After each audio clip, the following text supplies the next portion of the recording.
I'm Annie. Standing in the middle of my wedding reception, surrounded by a sea of shocked faces, I can still feel the weight of the moment. A woman in a gray suit, Helen, a retired probate court judge and my grandmother's longtime neighbor, has just finished revealing the dark truth about my family.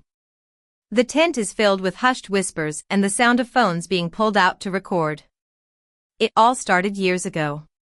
My grandmother, Amelia, was a remarkable woman. In 1965, at the age of 26, she bought a beautiful Victorian house in the heart of Seattle for $22,000. It was a time when banks were reluctant to lend to single women, but Amelia was determined. She told the loan officer that she'd work 4 jobs if she had to, and that house would be hers. And she kept her word. 29 years later, in 1994, she burned the mortgage papers in the fireplace. I was 8 years old then, and I vividly remember the look of pride on her face as she held my hand and said, "Never let anyone dim your light, Annie. You're strong, just like this house." As I grew older, I developed a deep bond with my grandmother. Every Sunday, starting when I was 25, I'd visit her. We'd sit on the porch at 3:30 in the afternoon, sipping tea and looking out at the garden she'd planted in 1968.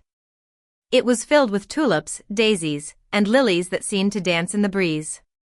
My older sister, Lily, was different. She was always too busy with her high-flying career in fashion marketing. Her Instagram was filled with pictures of fancy parties and expensive vacations, but it all seemed so hollow. She'd show up for family events only when it was convenient, maybe a total of 13 times in 9 years. Meanwhile, I was there every Sunday, 420 times in a row, only missing 5.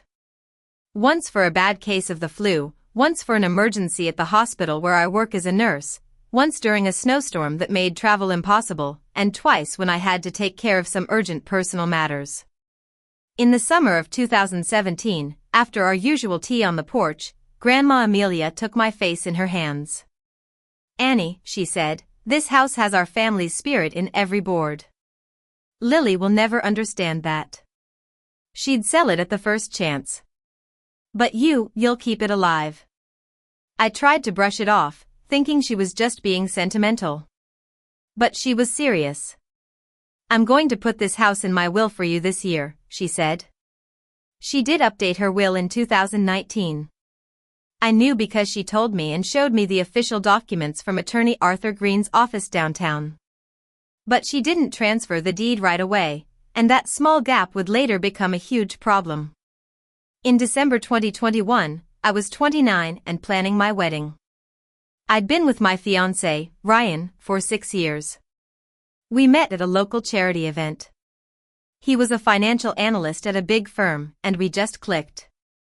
He proposed in 2019, and we'd been slowly planning our future together.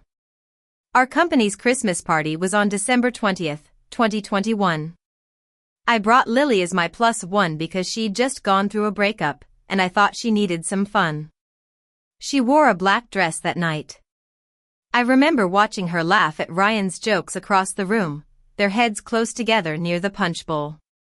I thought it was nice that they were getting along. 2 weeks later, on New Year's Eve at 11:52 p.m. While I was getting ready for bed and looking forward to ringing in the new year with Ryan, I received a text. "Annie, I don't know how this happened. Lily and I have been talking a lot. I think I made a mistake getting engaged. I'm sorry. I can't marry you." I read it over and over again, not believing my eyes. I drove to my parents' house in the middle of the night. My father, Henry, a 65-year-old retired accountant, opened the door in his pajamas. I expected him to be angry, to call Ryan and give him a piece of his mind. But instead, he just sighed and said, "Annie, these things happen. It's better to find out now than after you're married." My mother, Carol, a 62-year-old schoolteacher, always the peacemaker, added, "Honey, Lily didn't plan this. Love is complicated." I felt like my world was falling apart. I drove home and sat in my car, crying for over an hour. I took off the engagement ring, Ryan's grandmother's heirloom, and placed it on the kitchen counter. It was a symbol of a future that was now gone. I called Grandma Amelia. She answered on the second ring, even though it was past midnight. "Annie, what's wrong?" she asked. I told her everything, and she was silent for a long time. Then she said, "Come over tomorrow. We need to talk." The next day, while the rest of the world was nursing hangovers and making New Year's resolutions, I sat in Grandma's kitchen, drinking cold tea. "Lily is a thief," she said bluntly. "She took something that wasn't hers, and your parents are letting her get away with it." Grandma's hand covered mine on the table. "I know your mother. She always takes the easy way out. Lily is louder and more demanding, and you're quiet and self-sufficient. They think you can handle it, but you shouldn't have to." She squeezed my hand. "Annie, you're the strong one. Don't let them make you think that being strong means accepting mistreatment." Easter 2022, 4 months after the breakup, my parents hosted a big family gathering. There were about 40 people in the backyard, including aunts, uncles, cousins, and family friends. I almost didn't go, but I wanted to see Grandma.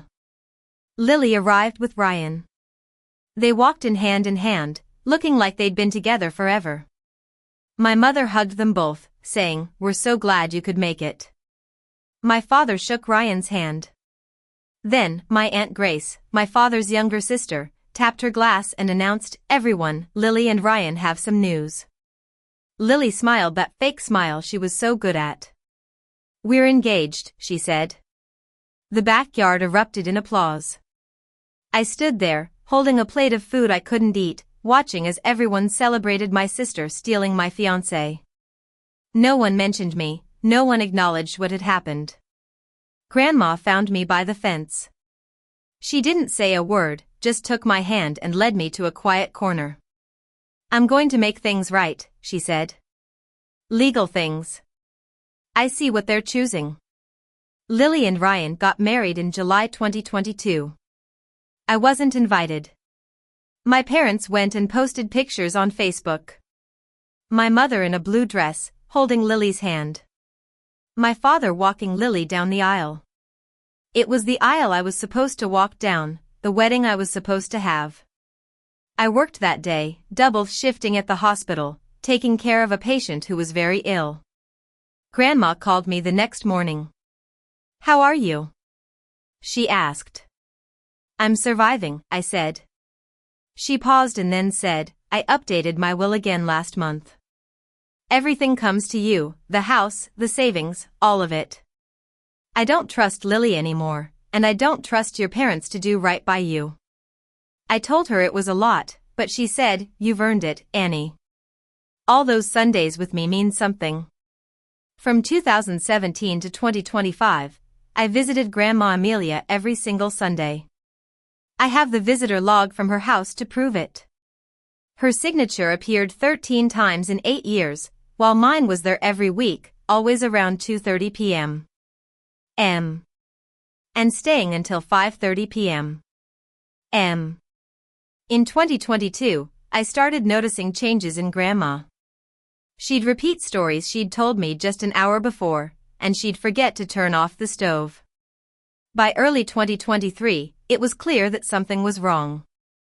As a nurse, I recognized the signs of cognitive decline. In January 2024, Grandma, then 86 years old, took a mini mental state examination. She scored 22 out of 30. The doctor said it was mild cognitive impairment, likely the early stages of Alzheimer's. I told the doctor I'd take care of her. For the next 6 months, I did everything I could. I visited more often, sometimes 4 times a week.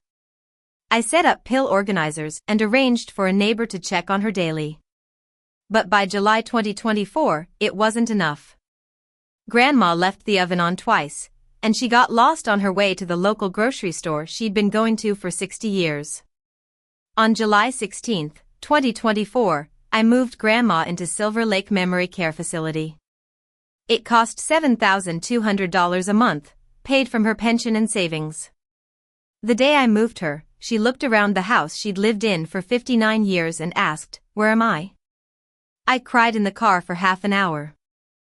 In September 2024, Grandma's quarterly cognitive assessment showed a score of 10 out of 30, severe impairment. The nurse told me she could hardly remember her own name most days. 5 days later, someone put a warranty deed in front of her, and she signed it. I didn't know about it until 10 months later, after Grandma had passed away in June 2025. One Sunday, I checked the visitor log at Silver Lake and noticed something strange. Lily had visited 5 times in the past 2 weeks. Lily, who hadn't visited in 4 years, suddenly showed up a lot.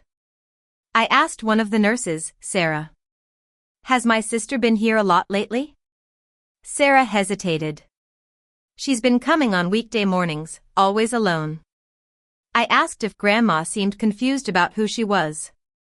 Sarah said, "On August 15th, your grandmother asked me, 'Who is that woman who keeps visiting?' I thought it was the Alzheimer's, but now that you mention it, she should have recognized her own granddaughter." As September went on, Lily's visits increased. According to the log, she came 21 times in 7 weeks, always between 9:30 a.m. and 11:30 a.m. On weekdays, always when I was at work. On September 18, 2024, security footage showed Lily, Ryan, and a man named Tom, a mobile notary who was also my father's golfing buddy and a real estate agent where Lily worked, arriving at the facility. They stayed for 38 minutes. 8 minutes after they left, Grandma asked Sarah, "Did I sign something?" "I can't remember." What Grandma signed was a warranty deed transferring her house from Amelia to Lily. The deed was recorded at King County on September 21, 2024, at 2:32 p.m. My parents knew by September 28. Phone records later showed my mother calling my father, talking for 45 minutes. My mother said, "The deed went through. The house is Lily's now." My father asked, "Does Annie know?" My mother replied, "No, and Lily doesn't want to tell her yet. Not while Mom's still alive." My father said, "I don't know about this," and my mother said, "Mom signed it. It's legal. Let's not make it harder than it needs to be." For 10 months, they knew, and they said nothing as I visited Grandma twice a week, holding her hand, reading to her, and telling her about my life. After Grandma passed away, I went to attorney Arthur Green's office to read the will. The will from 2019 clearly stated that the house at 3456 Northeast Maple Street, Seattle, and all its contents were to be left to me.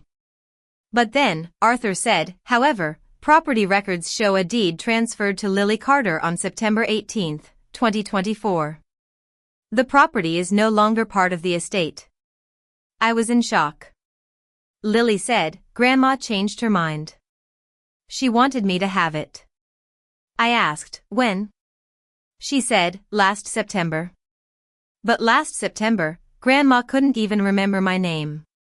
My father said, "Annie, the will is from 2019. That was 6 years ago. People change their minds." My mother added, "Let's not fight over this." I left the office and drove to the King County Recorder's office. By 5:30 p.m. I had a copy of the deed. I realized that on September 13, 2024, 5 days before signing the deed, Grandma had scored 10 out of 30 on her cognitive assessment.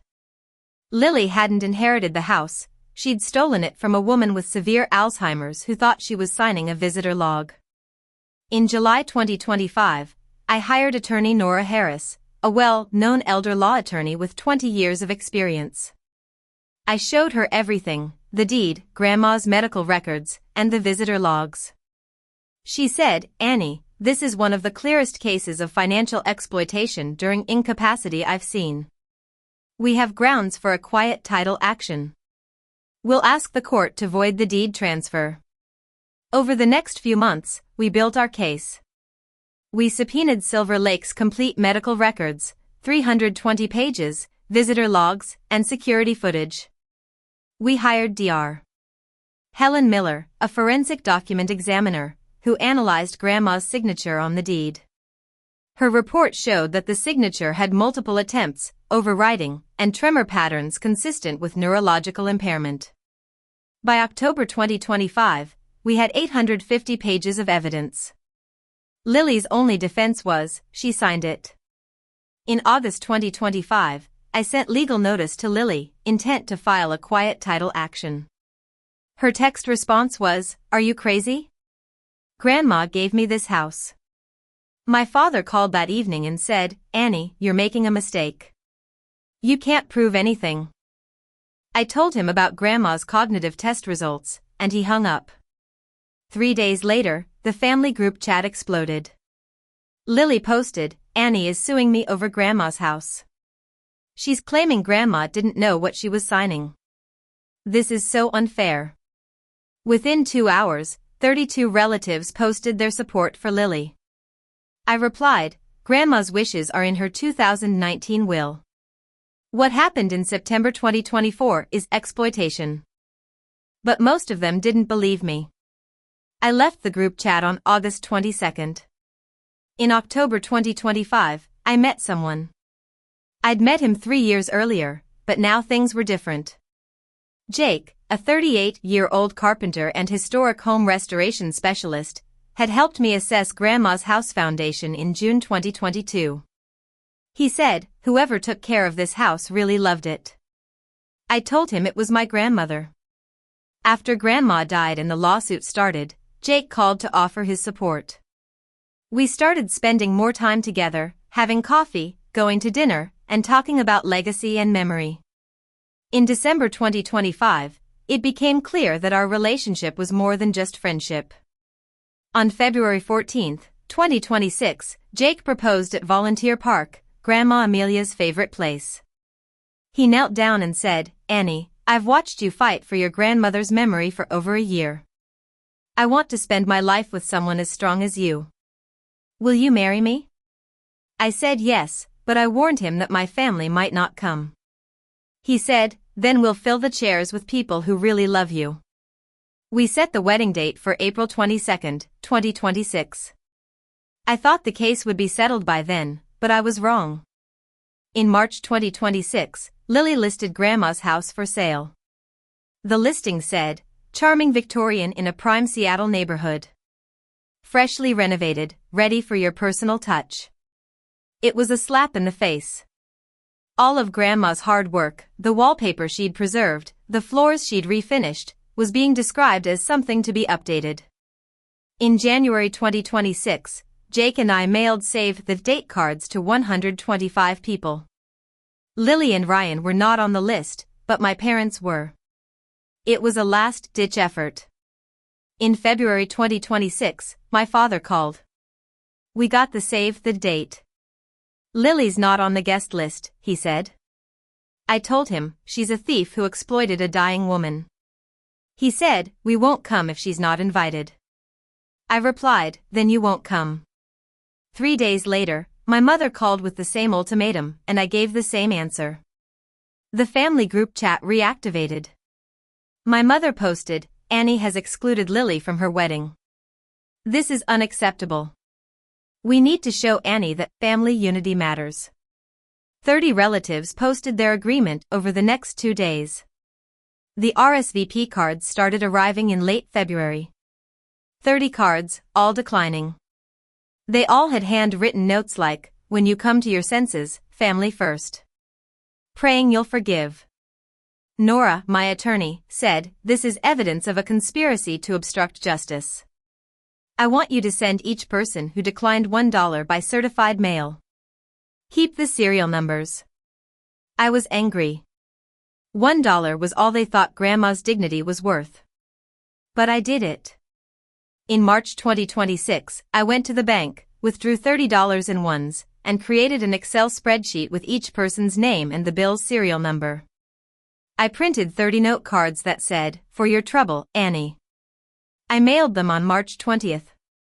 By March 25th, the texts started coming in. Aunt Grace said, "Annie, I received $1 from you. What's this about?" Cousin.